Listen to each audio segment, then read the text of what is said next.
El tema de la disciplina es algo muy delicado, ya que existen formas de pensamiento que ven a la disciplina como una práctica negativa y dañina en la formación del carácter de las personas. La aplicación excesiva de la disciplina estricta puede conducir a la creación de problemas en la conducta. Y lo mismo ocurre con el otro extremo, es decir, el permitir todo sin aplicar ninguna disciplina.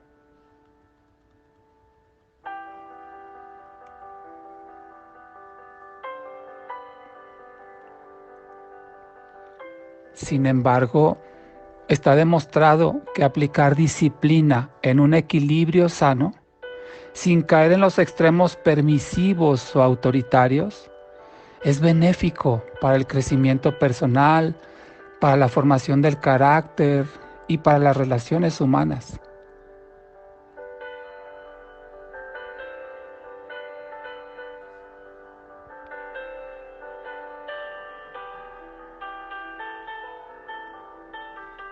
La Biblia nos dice en Hebreos 12:6 que el Señor disciplina al que ama y castiga a todo el que recibe como hijo.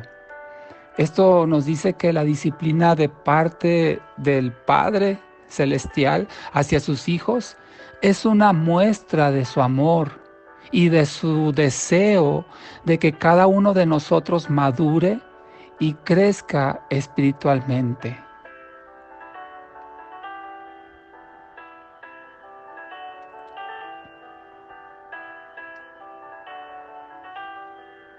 Ahora bien, el término disciplina tal vez pueda resultar algo confuso en el entendimiento de las personas. Por disciplina no necesariamente debemos entender que se refiere a dar azotes o golpes o sancionar. Disciplina también significa enseñanza, instrucción, también significa doctrina, corrección y entrenamiento. Es decir, podemos ver a la disciplina como aprendizaje para que las personas tengamos el comportamiento correcto, de acuerdo con el carácter moral de Dios.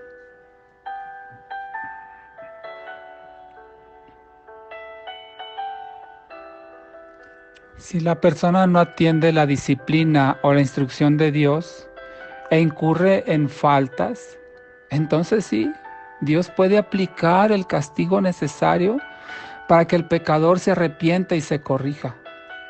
Esto con el fin de que la persona aprenda, ahora ya no por el consejo, sino por la experiencia, lo cual no siempre será agradable, al menos no al principio. Así lo dice Hebreos 12:11 cuando afirma: al momento, ninguna disciplina parece ser causa de gozo, sino de tristeza, pero después da fruto apacible de justicia a los que por medio de ella han sido ejercitados. Esto significa que la disciplina es un ejercicio, y como todo ejercicio o toda disciplina, al principio no es un motivo de gozo, sino de tristeza, pero después dará un fruto apacible de justicia.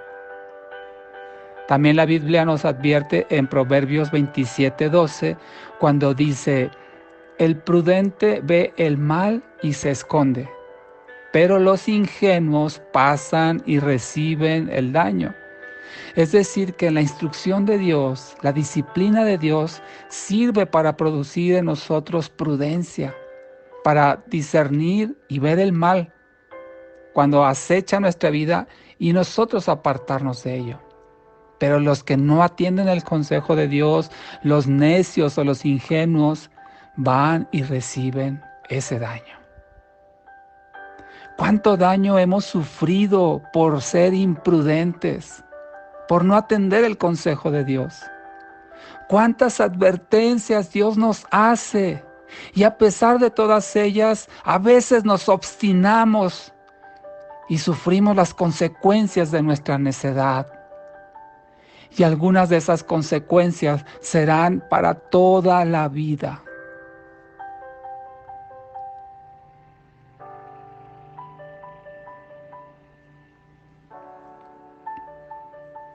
Dios castiga a sus hijos. La imagen de un Dios castigador no es bien vista por aquellos que tienen el concepto de que Dios es todo amor, todo paciente, todo perdonador. Sí, Dios es eso, es bueno, es compasivo, Dios es misericordioso.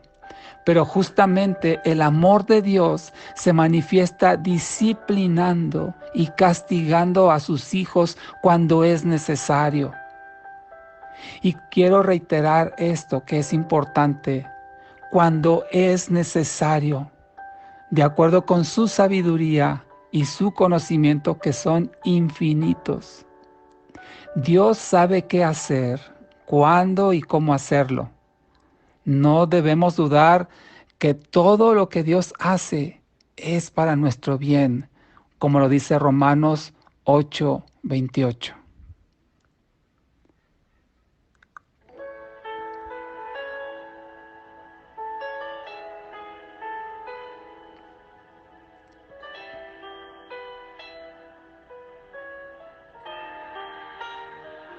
Como hijos de Dios, frecuentemente nos lamentamos por lo que nos pasa, sin a veces darnos cuenta de que esas son solo las consecuencias de nuestras propias faltas y equivocaciones. Y que si no sufrimos esas consecuencias, podemos caer en el error de formar hábitos pecaminosos que nos pueden llevar a cosas aún más graves y más dañinas. Por eso Dios a veces permite que suframos por nuestro pecado. El castigo y la disciplina de Dios hacia sus hijos no es la descarga de su ira santa por lo que hayamos hecho, no es el desquite de un Dios furioso por nuestro pecado. El castigo de Dios puede ser simplemente permitir que suframos los efectos de lo que hicimos. Muchas veces Dios, en su misericordia, evita que padezcamos por nuestros pecados, contiene las consecuencias del pecado. Por su misericordia Dios lo hace. Pero hay ocasiones en que Dios sí permite que las suframos. Y es para que nos demos cuenta de lo que hicimos. Algo así sucedió, por ejemplo, cuando Adán y Eva pecaron. La Biblia dice en Génesis 3:7, en la primera parte, dice que en ese momento, es decir, cuando ellos pecaron, se les abrieron los ojos y de pronto sintieron vergüenza por su desnudez. Si no hubiera ocurrido de esa forma, tal vez ellos no habrían tomado plena conciencia del pecado que habían cometido. Fue necesario que sufrieran para ver lo que habían hecho. Y a veces así sucede en nuestras vidas. Dios permitirá que lo suframos para que nos demos cuenta. Aunque nos arrepintamos, aunque pidamos perdón y Dios nos perdone y nos restaure, aún así habrá ocasiones en las cuales sufriremos la consecuencia de nuestros pecados. Pero ese sufrimiento es benéfico, especialmente cuando el pecador no está plenamente consciente del daño que ha causado. Dios puede usar nuestros sufrimientos y las consecuencias del pecado para llevarnos arrepentidos de regreso a Él. El resultado de esa disciplina será una fe fortalecida, un corazón más humilde y más dependiente de Dios, y una relación más profunda con Dios. Al darnos cuenta del pecado que habita en nosotros, y que si no aprendemos por el consejo de Dios, podemos incurrir en faltas.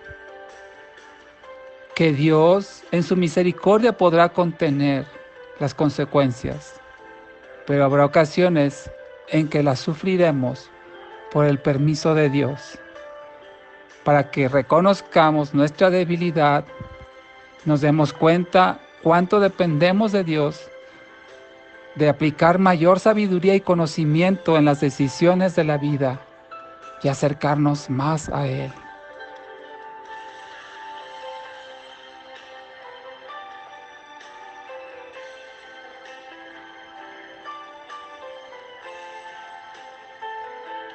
Así que Dios demuestra su amor de Padre al disciplinar y castigar a sus hijos, porque el Señor disciplina al que ama, como el Padre al Hijo a quien quiere.